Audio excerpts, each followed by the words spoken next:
우리가 예수 그리스도를 알게 되고 또 예수 그리스도를 내 삶의 중심으로 모시고 난 이후에 모든 것이 다 좋고 평안하기만 한 것은 아닙니다.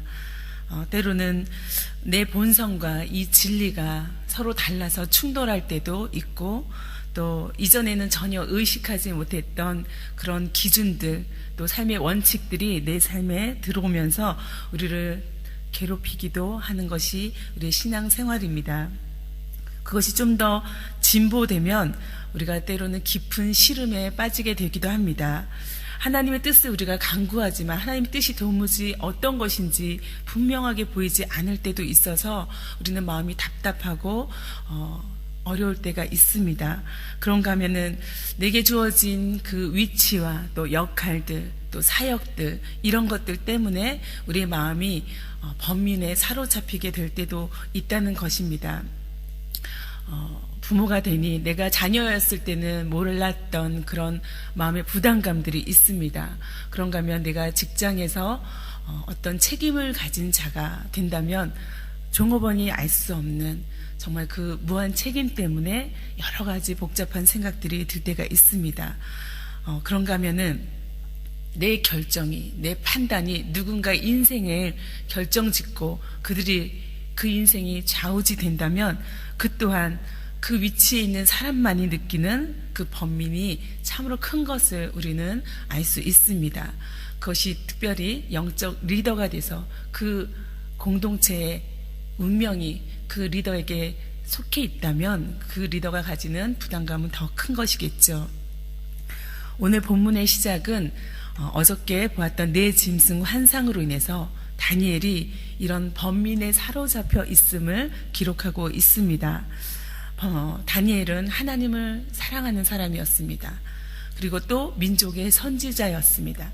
그 하나님을 사랑하는 자로서 또 민족을 이끌고 가는 리더로서 그는 이스라엘의 영광스러운 모습을 마음에 그리고 살아왔지만 그의 현실은 그 앞에 놓여있는 그 모든 모습은 그렇지 않았기 때문에 큰 번민 가운데 있었음을 우리가 볼 수 있습니다. 15절 오늘 말씀에 이렇게 시작합니다. 나 다니엘이 중심에 근심하며 내 머릿속에 환상이 나를 번민하게 한지라.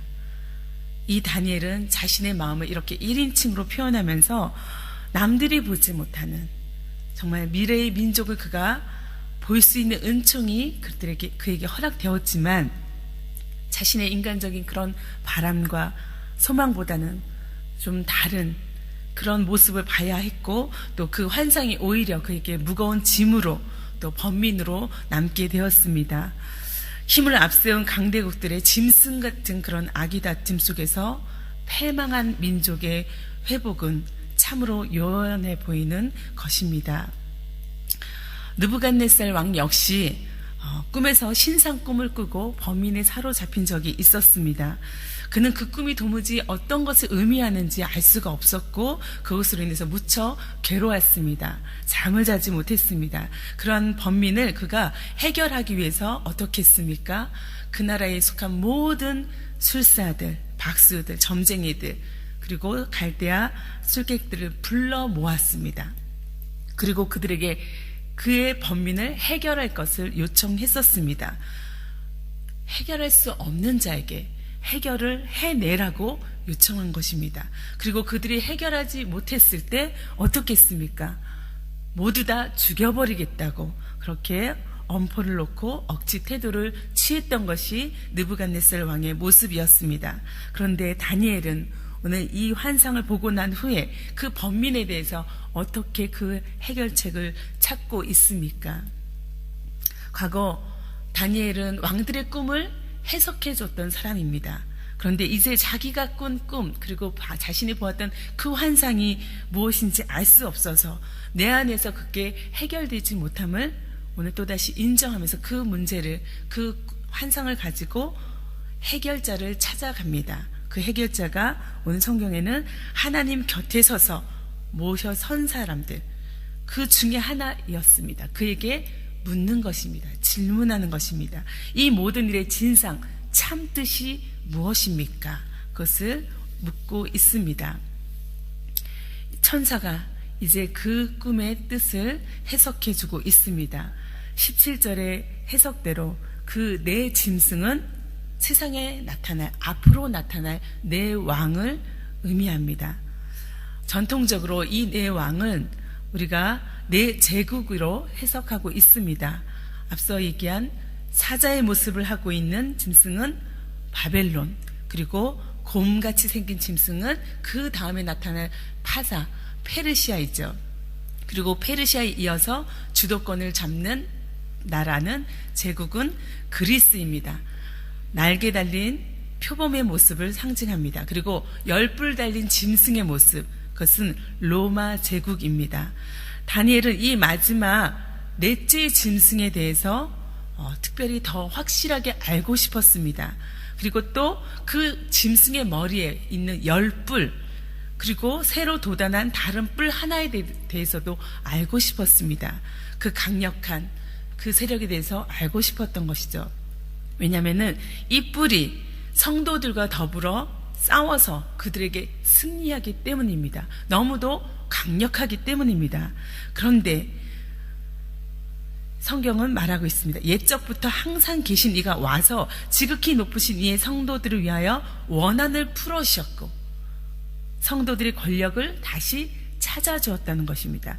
때가 이름의 성도들이 나라를 다시 얻게 되는 것입니다. 그 나라를 얻게 되는 그 모습을 천사가 이야기하고 있습니다. 그러면서 그것이 무엇을 의미하는지 또다시 천사가 말합니다. 넷째 짐승은 곧 땅의 넷째 나라인데 이는 다른 나라들과는 달라서 온 천하를 삼키고 밟아 부서뜨릴 것이며 그 열뿔은 그 나라에서 일어날 열왕인데 그 후에 또 하나가 일어나리니 그는 먼저 있던 자들과 다르고 또 새 왕을 복종시킬 것이며 이렇게 앞으로 나타날 넷째 나라, 열뿔, 열왕, 그리고 한 나라, 그리고 새 왕, 이런 것들이 역사적으로 정말 어떤 나라, 어떤 제국을 의미하는지, 어떤 왕들을 의미하는지 우리가 정확하게 알 수는 없지만 그 일들이 앞으로 있을 것입니다 라고 해석하고 있는 것입니다. 그런데 그가 장차 지극히 높으신 이를 말로 대적하고 또 지극히 높으신 이의 성도를 괴롭게 할 것이라는 겁니다. 그가 또 때와 법을 고치고자 할 것이며 성도들은 그의 손에 붙임바 되어서 그의 다스림을 받게 될 것이다. 근데 그때는 한때나 두때와 반때, 영원하지 않고 잠시 동안 한시적으로 있을 것이다 라고 해석을 해주고 있습니다. 중요한 것은 바로 26절 그러나 있습니다. 그러나 심판이 시작되면 그는 권세를 빼앗기고 완전히 멸망할 것이다. 그 멸망을 이 천사가 말해주고 있는 것입니다. 27절에 이어서 나라와 건세와 온 천하 열국의 위력이 가장 높으신 분의 거룩한 백성에게로 들어갈 것이다. 이 모든 권세가 하나님의 백성, 그 나라에 속한 사람들에게 갈 것이다 라고 말하고 있습니다. 그 나라는 영원한 나라다. 권세를 가진 모든 통치자가 그를 섬기게 될 것이고 복종하게 될 것이다 라고 말하고 있습니다. 이것이 이 환상의 끝입니다. 그렇다면 이 환상이 결국 말하는 것이 무엇입니까? 하나님께서 이 묵시를 통해서 보여주시고자 하는 것이 무엇입니까?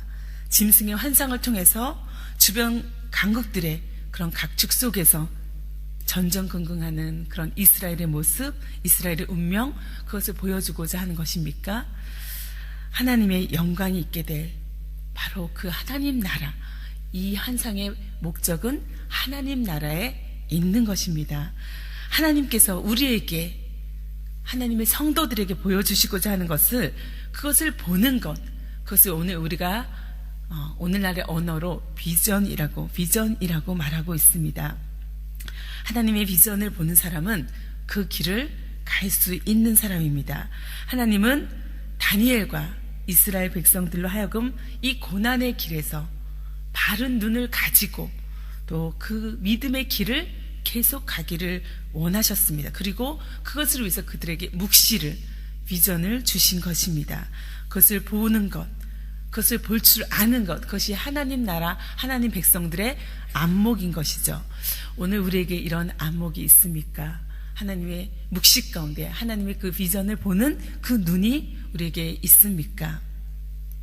물고 물리는 내 짐승의 그 아기다툼은 하나님의 영광, 그리고 그 영원한 나라라는 그 비전의 배경 환상일 뿐인 것입니다. 앞으로 분명히 바벨론 이후에 또다시 또 위협들이 계속해서 이스라엘을 엄습해 올 것입니다. 페르시아가 올 것이고 그리스가 올 것이고 또 로마 제국의 핍박이 있을 것입니다. 그 이후에도 얼마든지 더 많은 짐승들이 무서운 모습을 가지고 소의 이빨로 놋 발톱으로 그렇게 성도들의 믿음을 흔들어 놓는, 그리고 밟고 부서뜨리고 위에 서려고 하는 그런 세력들이 몰려올 것입니다. 우리 성도들의 삶도 마찬가지죠. 우리의 삶은 하나의 고비가 넘어갔다 하면 또 다른 고비가 끊임없이 우리를 찾아오는 것이 우리의 인생입니다. 하지만 그 모든 악한 세력들은, 사단의 세력들은 결국은 마지막에는 멸망할 수밖에 없는 것들입니다. 영원한 것은, 영원한 것은 오직 하늘의 보좌에서 비롯된 그것뿐이고 또 하나님이 보여주신 것, 하나님의 나라 뿐인 것을 오늘 말씀을 통해서 우리에게 분명히 전달하고 있습니다. 그렇다면 이제 이 비전을 다니엘이 보았으니 모든 범민이 사라졌을까요? 오늘 28절 마지막 절을 읽어보니 그렇지가 않습니다. 그 말이 그친지라 한 이후에 나 다니엘은 중심에 번민하였으며 그 얼굴빛이 변하였으나 라고 계속해서 그 마음 중심에 여전히 번민이 남아있음을 보게 됩니다. 하나님의 뜻이 분명해졌다고 해서 이 모든 번민이 사라지는 것은 아닙니다.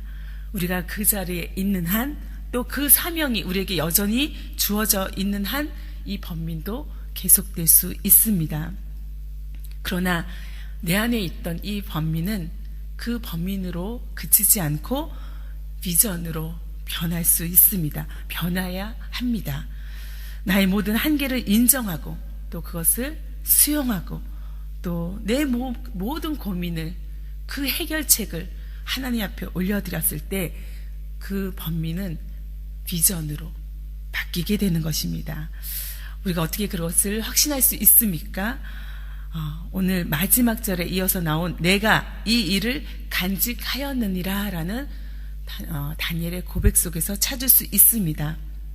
다니엘은 자신이 환상을 보고 또 천사의 해석을 가슴 깊이 새기게 되었습니다. 그것을 간직하게 되었습니다. 그리고 다니엘은 이 비전을 통해서 자신이 가야 할 길을 또다시 보게 된 것입니다. 인간이 감당할 수 없는 그런 큰 환상이 다니엘의 마음을 번민으로, 고민으로 몰고 갔지만 그 번민은 이제 거룩한 부담감으로 승화되었고 변화되었습니다. 마음에 간직하고 가야 할 그 길을 이제 다니엘은 계속해서 걸을 수 있게 되었습니다. 다니엘과 마찬가지로 우리 인간은, 그리고 우리들은, 나의 모습은 여전히 한계가 있는 존재이고 우리 역시 심판 앞에 설 존재입니다.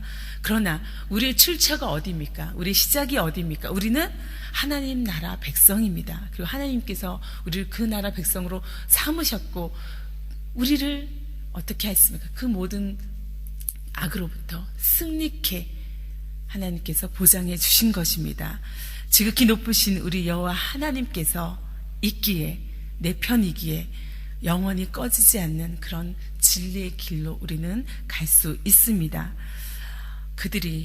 우리 성도들이 이 영원하리라는 주님의 말씀을 오늘도 살기를 원합니다.